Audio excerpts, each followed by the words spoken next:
नमस्कार साथियों, जागो पंच की पेरियार अभी जिंदा है की सीरीज में आपका बहुत बहुत स्वागत है। और हमारे साथ हैं श्री राजेंद्र यादव जी, जिनसे हम मृत्युभोज जैसी कुरीति पर चर्चा करेंगे।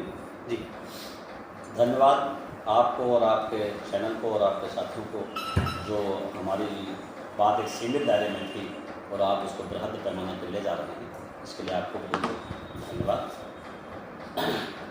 मृत्युभोज के विषय में कहना यह है कि प्रकृति ने जो सोचने की क्षमता ताकत दी है, तो ऐसा नहीं किसी वर्ग विशेष को दी है, इसी जाति विशेष को दी है, इसी धर्म, इस किसी को भी दिया है और किसी को भी समय से ज्ञान आ सकता है। तो इस पर हमने जो देखा, हमारे गांव में हमारे आस पड़ोस हमारे लोग जो थे, उसमें एक नौजवान होता है, उसकी डेथ हो जाती है, हम उसमें शामिल होते हैं और उसकी फाइनेंशियल स्थिति, आर्थिक स्थिति बहुत ही दयनीय होती है।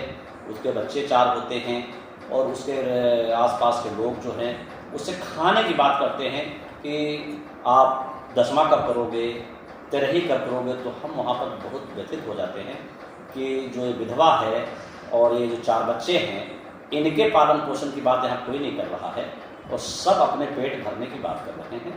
तो इस पर सुकुमार जी हम जो है काफ़ी व्यथित हुए और उस पर हमने क्या मंथन किया।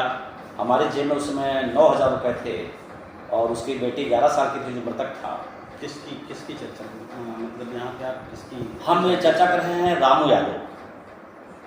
यादव की बेटे। रामू यादव का एक्सीडेंट में अकाल मौत हो गई थी और उनकी बेटी की वो हमने नाम 8,000 रुपये की FD करा दी थी। फिर ये बात चलती रही कि मैं 8,000 रुपये किसको दूंगा, किसको दूंगा, इतना अमीर तो हूँ नहीं। तो हमारे विचार में एक विचार हमारे दिमाग में आया कि हमारे पूर्वज पढ़े लिखे भले ना हो, लेकिन वो बुद्धिमान बहुत थे। वो व्यवहार की प्रथा चालू किए थे कि वो अमीर के यहाँ भी देते थे, गरीब के यहाँ भी देते थे। तो हमने कहा शादी में अगर ये लागू है तो ये मरने में अगर लागू हो जाए तो जो समाज के सबसे निचले पायदान पे खड़ा व्यक्ति है उसको मदद मिल जाएगी। तो अब हमने कहा इसको शुरू कौन करेगा, किसके घर से शुरू कराए हैं। अगर हम आपसे कहें आप शुरू करें तो आप कहेंगे आप क्यों नहीं करते। तो ये हमारा दुर्भाग्य है कि हमारा 31 साल का भतीजा डॉक्टर मनीष यादव की आकस्मिक निधन हो गया और उसकी 6 साल की बेटी है जिसका नाम महक है, वो आज भी है।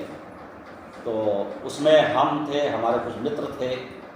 तो हमने कहा अब ये मौका इसमें विचलित होने का नहीं है, यहीं से हमको शुरुआत कर देने की ज़रूरत है। तो हमारे कुछ मित्र वहाँ थे, उसमें सर्वेश यादव भी थे। तो ये समाज में जो कुरीति फैली थी कुछ इस तरीके से फैली थी कि जो समाज के धूर्त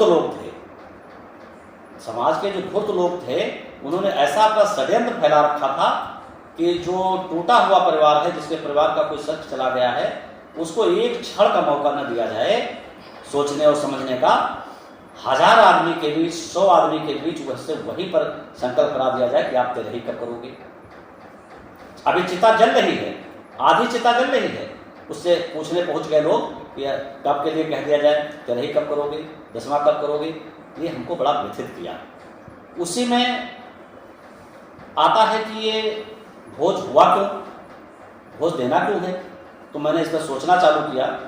तो हमारे समाज में हमने देखा, जो छोटे थे तो जवारें होती थी, छोटी छोटी पंचायतें होती थी, उसमें मुखिया होते थे। मुखियाओं का काम होता था कि जो व्यक्ति गलत काम कराए किसी का बेटा बेटी, उस पर जुर्माने के तौर पर, पनिश के तौर पर, सजा के तौर पर एक खुराक खाने का अर्थदंड बांध दिया जाता था।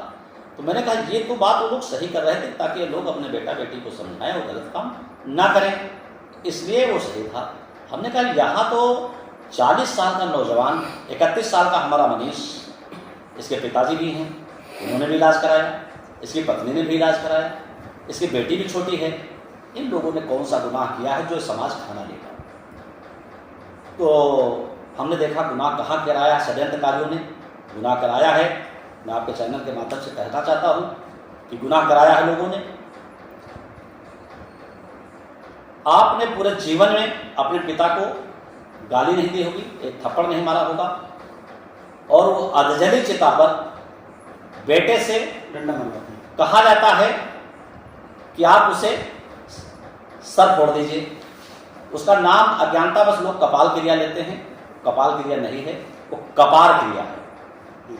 क्योंकि हमारे पूरब की दिशा में और बिहार के राज्यों में सर को लोग कपार बोलते हैं, तो वो कपार फोड़ने की क्रिया है, उसको कपाल क्रिया लोग ना कहें, वो कपार क्रिया है। तो उस बालक से, उस 6 साल के बच्चे से उस पर एक बांस मरवा दिया जाता है। अब बांस मरवा दिया तो षड्यंत्रकारियों ने उसको कहना शुरू किया, आप तो अपराधी हैं, क्योंकि आप अपने बाप के बांस मारे, आप हत्या रहे, आप मार कर क्या रहे। उसका प्रतीक क्या है? उसका प्रतीक चिन्ह ये है कि जब आप किसी का मर्डर करते हैं तो आपका भी परिवार दहशत में रहता कि उसका परिवार कहीं बदला ना ले ले आपसे, तो आप अपने पास शस्त्र रखते हैं। तो आप देखिए वो जो बाल बनवा करके, मुंडा बनवा करके व्यक्ति बैठता है, उसके हाथ में लोहे का औजार होता है, कोई चाकू पकड़ाता है, कोई बांका पकड़ाता है, कोई कुछ पकड़ाता है, एक हथियार रखता है अपने पास, और उसके गले में एक सफ़ेद कपड़ा डाल दिया जाता है। वो कपड़ा की लिए मैं कहानी भी बताऊंगा, कपड़ा है क्या। तो उसमें क्या होता है कि वो फोड़ दी जाती है, उसका सर जाता फोड़ता है, वहीं से वो अपराधी साबित हो जाता है।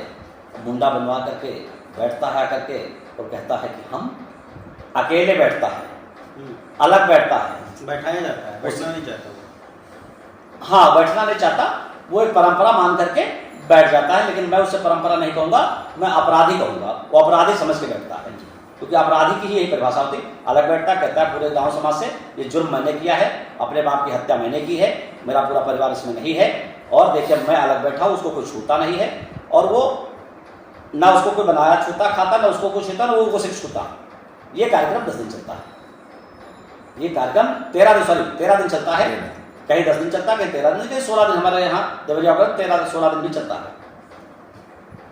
और उसके जो मुंडा बना करके परिवार के लोग घूमते हैं, वो मुंडा इसलिए बनवाते हैं कि देखिए हमने मारा नहीं है, हम इनका सहयोग किए, हमने मारा नहीं है, हमने इनका सहयोग किया है, इसलिए वो मुंडा बनवाते हैं।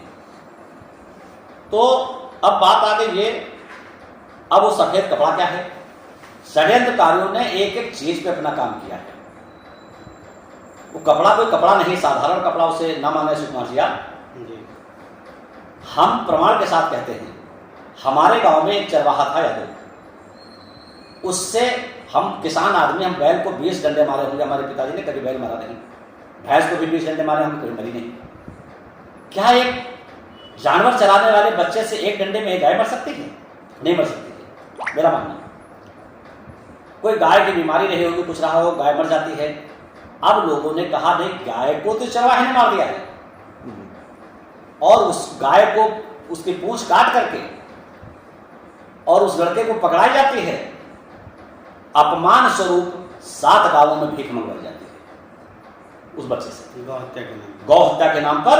और वो कहता है घर घर जाकर के, ये अपराध हमने किया है, गाय की हत्या हमने की, जबकि वो गाय का हत्यारा होता नहीं है। लेकिन षड्यंत्रकारी उसे हत्यारा साबित कर देते हैं। और आज की तारीख में चूंकि हमारे तमाम महापुरुष, उसमें पहले रामास्वामी नायकर, ललित सिंह यादव, बाबू जगदेव प्रसाद कुशवाहा, ज्योतिबा फुले और तमाम सारे, बाबा साहब भीमराव अम्बेडकर, बहुत सारे महापुरुष लड़ते लड़ते हमको यहाँ तक ले आए कि नहीं, अब वो पूंछ तो पकड़ने से काम नहीं चलेगा। लेकिन बाप के हत्यारे में वो पूंछ स्वरूप कपड़ा टांग दिया गया आपके गले में। वो जो जी, वो पूंछ है, वो कपड़ा है, वो गाय की पूंछ है, हत्या का प्रतीक है, वो गौ हत्या का प्रतीक है। वो बाप का जो हत्या करके आए हो, वहां उसने गाय की हत्या की थी, तो उसे पूंछ पकड़ाई गई थी। अब पूंछ तो पकड़ा नहीं सकते, जागरूकता आ गई लोगों में, तो लोगों ने क्या किया, पूंछ की जगह पे आपके गले पे पूंछ जैसा कपड़ा डाल दिया। तो वो हो गया वहां पर ये। अब आ जाइए, वो सर फोड़ा ही क्यों गया? सर फोड़ना गया क्यों नहीं फोड़ना चाहिए था?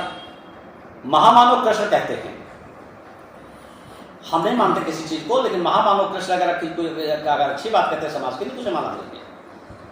वो महाभारत के एक युद्ध में कहते हैं कि अब मरे हुए को मारना, अभिमन्यु को जब मर गया था, तो मरे हुए अभिमन्यु को जयद्रथ ने जब पैर से मारा था, लात मार के चले थे, तो ये बात जब हम महामानव कृष्ण को पता चली तो बड़ा क्रोधित हुए, और लोगों ने कहा कि देखिए, जो मरे हुए को मारता है वो जिंदा को जो मारता है उससे बड़ा अपराधी है। जो जिंदा को मारता है उससे बड़ा अपराधी वो है जो मरे हुए को मारता है। तो हमने कहा यहाँ तो परंपरा के नाम पर सरोजे मरे को मरवा रहे हैं, ये तो उससे बड़ा अपराधी बैठा है जो मुंडा बनवाए बेटा।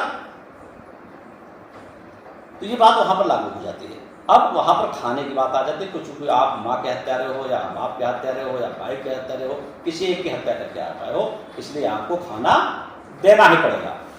तो खाना देना पड़ेगा, चलिए खाना देते आए लोग। हमने कहा भाई अगर हम कुछ लोग शांति पाठ कराते थे, हमने कहा शांति पाठ से क्या होगा, शांति से उस परिवार को क्या भला होने वाला। कुछ लोग श्रद्धांजलि सभा कराने लगे, हमने कहा इससे क्या भला। हमारे भाई नीरज पटेल भी हैं, उन्होंने कुछ नया चालू किया था, किताबें बंटवाई थी और पेंसिल बंटवाए थे, बैग बंटवाए थे, अपनी माता जी खत्म हुई थी। हमने कहा ये जो सबसे निचले पायदान पे खड़ा व्यक्ति हमारा है, वो पेंसिल कहाँ से बंटवाएगा, बैग कहाँ से बंटवाएगा, हमें तो उसके विषय में सोचना है। अगर हमें नई परंपरा कर चालू कर देंगे, अमृत तो भोज बंद करा करके हमने बैग बंटवाना शुरू कर दिया, तो जो सबसे निचले पायदान पे व्यक्ति खड़ा है वो हमारी नकल कैसे कर पाएगा, नीरज यादव जी की नकल कैसे कर पाएगा, नीरज पटेल जी। तो हमने करना पुष्प चढ़ाने से उस परिवार का विधवा को कोई भला होने वाला नहीं। तो हमने कहा कि जो भी हम श्रद्धांजलि सभा का आयोजन करेंगे और ऐसी श्रद्धांजलि सभा का आयोजन करेंगे कि आप पुष्प चढ़ाइए और पुष्प के साथ साथ आप पैसा भी चढ़ाइए। जितने इष्ट मित्र यार दोस्त नात रिश्तेदार आओ और ज्यादा से ज्यादा संख्या में आओ कि उस 6 साल की बच्ची की आप मदद कर सको। उस मनीष के अगर सच्चे मित्र आप हैं, यदि मनीष के सच्चे रिश्तेदार हैं, तो मनीष के ना रहने पर आप जो उसकी बेटी को दे रहे हैं वही आपकी मानवता होगी, वही आपकी रिसालत होगी। तो हमने कहा कि इसमें पैसे चढ़ाइए। लोगों ने वहां सोचा होगा राजेंद्र जी तो अपने लिए पैसे की व्यवस्था कर रहे हैं। हमने भरी मन से ऐलान किया कि भाई मित्र, हमने अपने घर से शुरू जरूर इसको किया है, ताकि लोग शुरू करने का बहाना ढूंढ रहे थे, इसलिए हमने अपने घर से शुरू किया है। जो सब समाज के सबसे निचले पायदान पे व्यक्ति खड़ा है, उसको बचाने के लिए हमको रुकना पड़ेगा और उसको बचाने के लिए हमको एक कार्यक्रम करना पड़ेगा। आज हमारी भतीजी के नाम से 14,000 रुपए की, मनीष की बेटी के नाम से, बहन के नाम से 14,000 रुपए की FD आई थी। पहला कार्यक्रम था। उसके बाद काजी खेड़ा गांव में पड़ता है, रामशंकर यादव ने इस कार्यक्रम को अपनाया। डॉक्टर सुनील यादव नजा खेड़ा पड़ता है, वहां उन्होंने इस कार्यक्रम को अपनाया। बांगरमाव हम लोग गए, वहां उस कार्यक्रम को अपनाया। मतलब इस तरीके से, मुझे नाम तो इस समय नहीं याद है, 25 लोग इस व्यवस्था को अपना चुके हैं और मृत्यु भोज का बहिष्कार कर चुके हैं। तो हमारा सच्ची श्रद्धांजलि मनीष को यह होगी कि हम मनीष की बेटी को या आने वाले किसी मनीष को, आने वाले मनीष के किसी परिवार को कैसे मदद पहुंचाएं, ये हम इस पर काम करेंगे सब लोग। अब आपका कुछ सवाल हो आपसे पूछ सकते हैं। नहीं, सवाल नहीं है। बहुत बहुत धन्यवाद। आपने जो चीज़ें हम लोगों को पता नहीं थी, दर्शकों को नहीं पता थी, वो भी बताई आपने, क्योंकि हम मृत्यु भोज को ही सिर्फ अभिशाप मानते थे, लेकिन हत्या के नाम पे, गौ हत्या के नाम पे, अपने प्रियजनों की हत्या के नाम पे जो वो बांस की लकड़ी में तीर फंसा के दे दी जाती है और गले में सफ़ेद कपड़ा डाल दिया जाता है, उसको भी आपने बताया। तो आपका बहुत बहुत धन्यवाद। और दर्शकों से मुझे उम्मीद है कि इतनी मार्मिक घटना का जिक्र सुनने के बाद कुछ न कुछ तो आप जरूर सोचेंगे नहीं। मुझे तो लगता है कि मृत्यु भोज, मौत का भोज, किसी की मृत्यु का भोजन करना जानवर से भी बदतर कृत्य है। हम तो इंसान हैं, हमारे अंदर सोचने समझने की क्षमता है। अगर हमारे अंदर सोचने समझने की जरा सी भी क्षमता है तो उसका परिचय दीजिए और इंसान बनिए, मानव बनिए, समाज को एक साथ लेके चलने का काम करिए, ना कि किसी मरे का, किसी गरीब का उसको उधारी में मृत्यु भोज करवाने के लिए आप लोग ज़बरदस्ती प्रेशर करें या धर्म के नाम पे करें। बस इतना ही कहूँगा। अगर आपको अच्छा लगे तो इस बात को ज़्यादा से ज़्यादा लोगों तक पहुँचाइए ताकि ये कुरीति खत्म हो। धन्यवाद।